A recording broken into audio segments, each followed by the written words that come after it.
Дети — странный народ. Они снятся и мерещатся. Перед елкой, в самую елку, перед Рождеством я все встречал на улице, на неизвестном углу, одного мальчишку. Никак не более как лет 7. В страшный мороз он был одет почти по-летнему, но шея у него была обвязана каким-то старьем. Значит, его все же кто-то снаряжал, посылая. Он ходил с ручкой, это технический термин, значит просить милостыню. Термин выдумали сами эти мальчики. Таких, как он, множество. Они вертятся на вашей дороге и завывают что-то заученное. Но этот не завывал и говорил как-то невинно и непривычно, и доверчиво смотрел мне в глаза. Стало быть, лишь начинал профессию.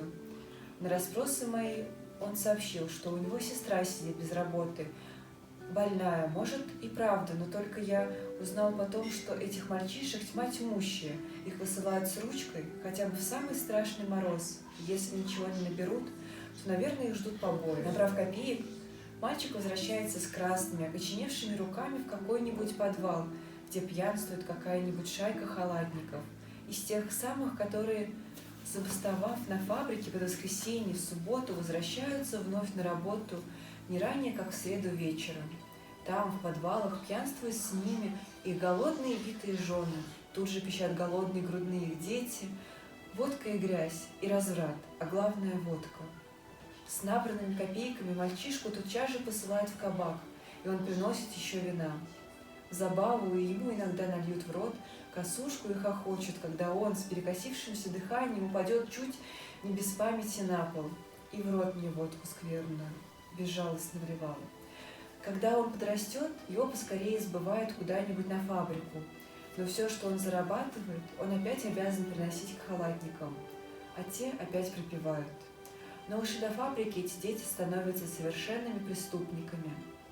Они бродяжат по городу и знают такие места в разных подвалах, в которых можно пролезть и где можно переночевать незаметно. Один из них ночевал несколько ночей сряду у одного дворника в какой-то корзине, и тот его так не замечал. Само собой становятся воришками. Воровство обращается в страсть даже у 8-летних детей, иногда даже без всякого сознания преступности действия. Под конец переносит все – голод, холод, побои – только за одно, за свободу, и убегают от своих халатников бродяжить уже от себя. Это дикое существо не понимает иногда ничего, нигде он живет, никакой он нации, есть ли Бог, есть ли государь, даже такие передают о них вещи, что невероятно слышать, и однако же все факты. Но я романист, и, кажется, одну историю сам сочинил. Почему я пишу? Кажется, ведь я сам знаю, наверное, что сочинил, но мне все мерещится, что это где-то и когда-то случилось. Именно это случилось как раз накануне Рождества, в каком-то огромном городе и в ужасный мороз. Мерещится мне, был в подвале мальчик, но еще очень маленький, лет 6 или даже менее. Этот мальчик проснулся утром в сыром и холодном подвале. Одет он был в какой-то халатик и дрожал. Дыхание у него вылетало белым паром, и он, сидя в углу на сундуке, от скуки нарочно пускал этот пар изо рта и избавлялся, смотря как он вылетает. Но ему очень хотелось кушать. Он несколько раз с утра подходил к нарам, где на тонкой, как блин, подстилке, и на каком-то узле под головой вместо подушки лежала больная мать его.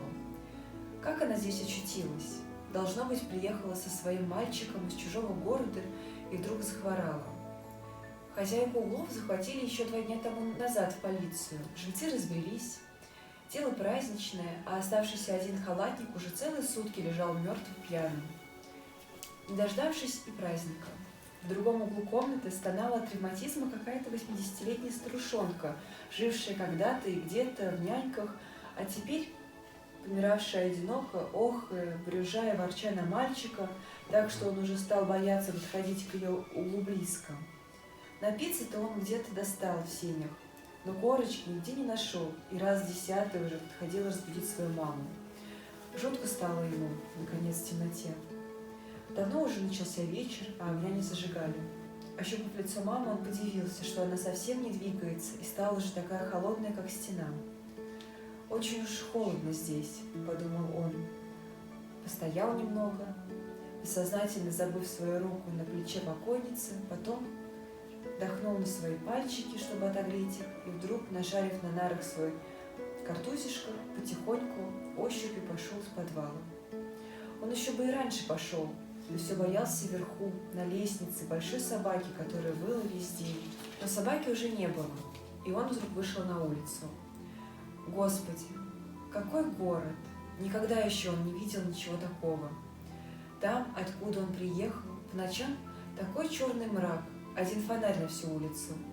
Деревянные, низенькие домишки запираются ставнями. На улице чуть смеркнется — никого. Все затворяются по домам, и только завывают целые стаи собак, сотни, тысячи их, воют и лают всю ночь. Но там было зато так тепло, и ему давали кушать, а здесь, Господи, как бы покушать? И какой здесь стук и гром, какой свет и люди, лошади, кареты и мороз, мороз. Мерзлый пар валит от загнанных лошадей из жарко дышащих морд их. Сквозь рыхлый снег звенят об камни подковы, и все так толкаются, Господи, так хочется поесть, хоть бы кусочек какой-нибудь, и так больно стало вдруг пальчиком. Мимо прошел блюститель порядка и отвернулся, чтобы не заметить мальчика. Вот опять улица. Вот здесь так раздавят, наверное. Как они все кричат, бегут и едут. А свету-то, свету! А это что? Ух, какое большое стекло!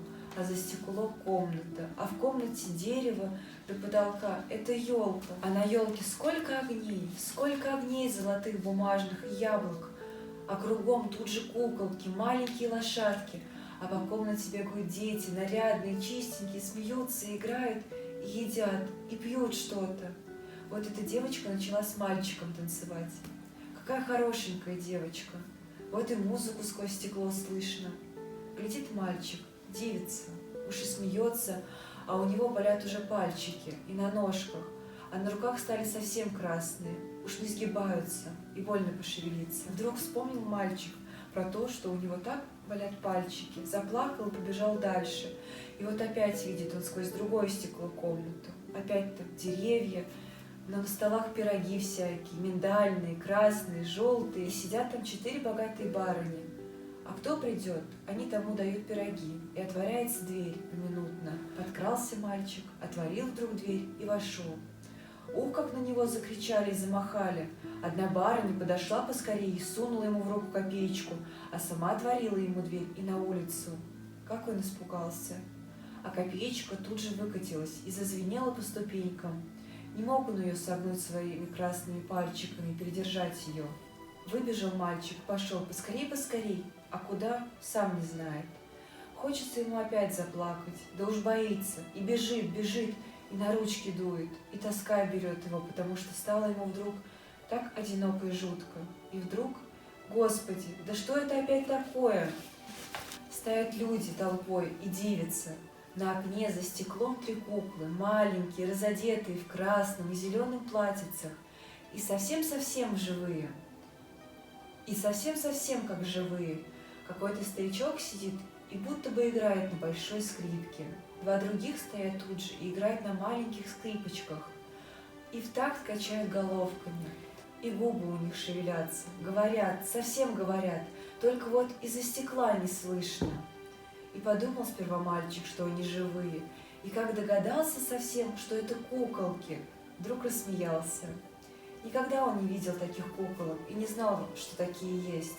И плакать-то ему хочется, но так смешно на куколок. Вдруг ему почудилось, что сзади его кто-то схватил за халатик. Большой злой мальчик стоял подле и вдруг треснул его по голове, сорвал куртуз, а сам снизу поддал ему ножкой. Покатился мальчик на землю. Тут закричали, обомлел он, вскочил и бежать, и вдруг забежал, сам не знает куда, в подворотню, на чужой двор и присел за дровами. Тут не сыщут, да и темно.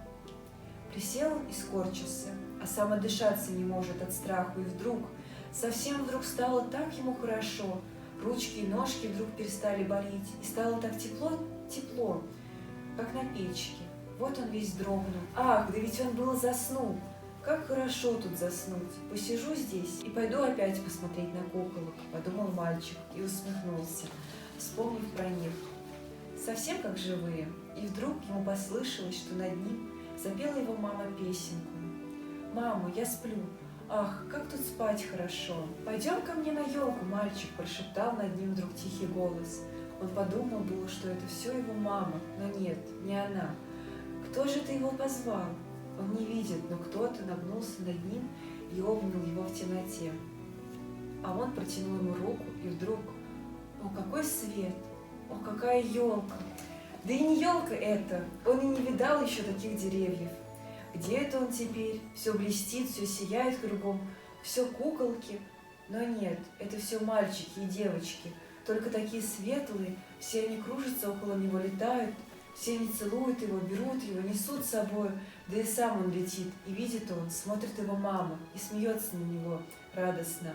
«Мама, мама, ах, как хорошо тут, мама!» — кричит ей мальчик, и опять целуется с детьми, и хочется ему рассказать им поскорее про тех куколок за стеклом. «Кто вы, мальчики? Кто вы, девочки?» — спрашивает он, смеясь и любуясь. «Это Христова елка», — отвечают они ему.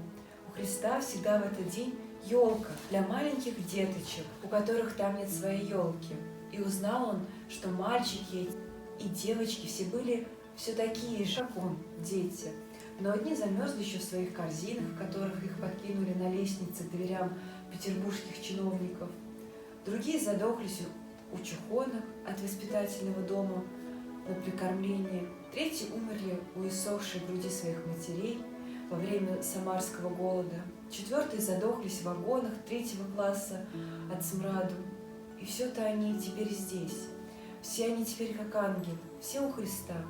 И Он сам посреди их, и простирает к ним руки, и благословляет их и их грешных матерей. А матери этих детей все стоят тут же, в сторонке, и плачут. И внизу на утро дворники нашли маленький трупик забежавшего и замерзшего за дровами мальчика. Разыскали и его маму. Та умерла еще прежде его. Оба свиделись у Господа Бога в небе. И зачем же я сочинил такую историю, так и не идущую в обыкновенный разумный дневник, да еще и писателя? А еще обещал рассказать преимущественно о событиях действительных. Но вот в том-то и дело. Мне все кажется и мерещится, что все это могло случиться действительно. То есть то, что происходило в подвале и за дровами. А там о елке у Христа уж и не знаю, как вам сказать, могло ли оно случиться или нет. На то я и романист, чтобы выдумать.